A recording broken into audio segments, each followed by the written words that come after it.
সনদ বাস্তবায়নের প্রক্রিয়া চূড়ান্ত না করে নির্বাচনের প্রস্তুতি গ্রহণ ভবিষ্যতে সংকট তৈরি করতে পারে, যার দায় সরকারকে নিতে হবে। আমরা কোনোভাবেই নির্বাচন বিরোধী নয়। সরকার সভাসহ বিভিন্ন প্রস্তাব রয়েছে।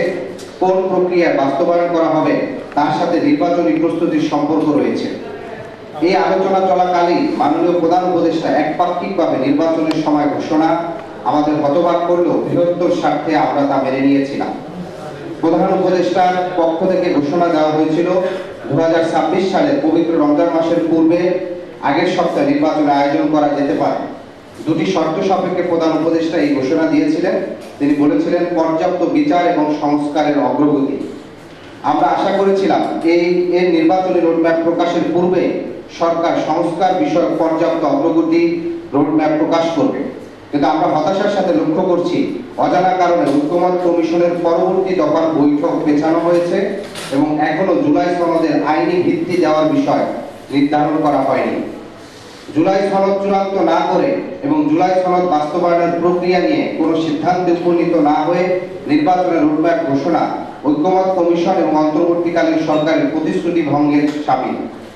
আমরা মনে করি ফ্যাসিবাদী ব্যবস্থা থেকে রাষ্ট্রের গণতান্ত্রিক রূপান্তরের জন্য নির্বাচন আয়োজন প্রয়োজন। আমরা কোনোভাবেই নির্বাচন বিরোধী নয়। সেদিক থেকে রোডম্যাপ ঘোষণাকে ইতিবাচক, তবে যত দ্রুত জুলাই সনদের আইনি ভিত্তি হবে তত দ্রুত নির্বাচনের দিকে যাওয়া যাবে। সনদ বাস্তবায়নের প্রক্রিয়া চূড়ান্ত না করে নির্বাচনের প্রস্তুতি গ্রহণ ভবিষ্যতে সংকট তৈরি করতে পারে, যার দায় সরকারকে নিতে হবে। আমাদের লিখিত বক্তব্য এটুকুই ছিল।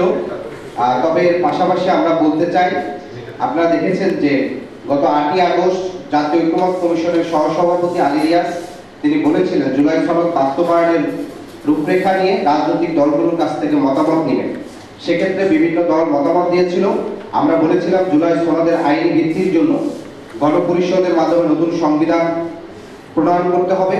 একই সাথে অন্যান্য রাজনৈতিক দলগুলো জুলাই সনদের আইনি ভিত্তির জন্য গণভোটের কথা এবং কেউ সংবিধান সভা নির্বাচনের কথা বলেছিলেন।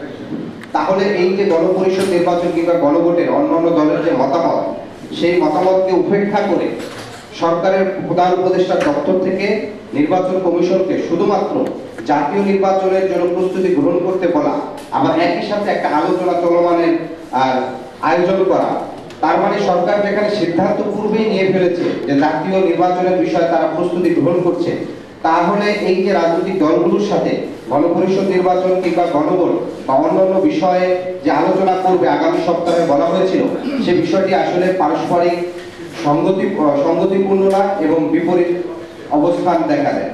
ফলশ্রুতিতে আমরা মনে করি ঐক্যমত কমিশন জুলাই সনদ বাস্তবায়নের বিষয় আমাদের জাতীয় নাগরিক পার্টি থেকে আমরা বলেছিলাম আইনি ভিত্তি হিসাবে গণভোট এবং জুলাই সনদের পূর্ণাঙ্গ সাংবিধানিক ভিত্তির জন্য গণপরিষদ নির্বাচনের আয়োজন করে এটি একটি নতুন সংবিধানের দিকে বাংলাদেশের সমাধানের জন্য এগিয়ে যেতে হবে।